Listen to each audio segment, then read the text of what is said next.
নমস্কার, নাগরিক মনে সবাইকে স্বাগত।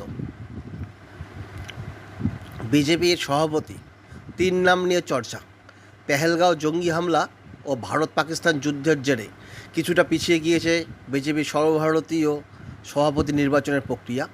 একই সঙ্গে পশ্চিমবঙ্গ, উত্তরপ্রদেশ সহ দেশের একাধিক রাজ্যের দলীয় সভাপতি নির্বাচন না হওয়া পর্যন্ত জাতীয় সভাপতি নির্বাচনের প্রক্রিয়া পদ্ম শিবির শুরু করতে পারছে না বলে পিটিআই সূত্রের খবর।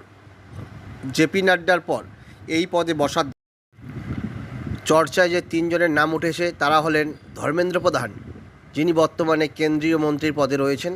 উড়িষ্যার প্রথম সারির নেতার নাম বিজেপির সর্বভারতীয় সভাপতির দৌড়ে রয়েছে বলে সূত্রের খবর। দ্বিতীয় যার নাম রয়েছে তিনি শিবরাজ সিং চৌহান, মধ্যপ্রদেশের প্রাক্তন মুখ্যমন্ত্রী, এখন কেন্দ্রীয় মন্ত্রীর পদে রয়েছেন। বিজেপির প্রবীণ নেতার দলের তৃণমূল স্তরে খুব ভালো যোগাযোগ রয়েছে। তৃতীয় যার নাম রয়েছে তিনি হলেন মনোহর লাল খট্টার, হরিয়ানার মুখ্যমন্ত্রী ছিলেন, এখন কেন্দ্রীয় ক্যাবিনেটে রয়েছেন, প্রশাসনিক অভিজ্ঞতা রয়েছে।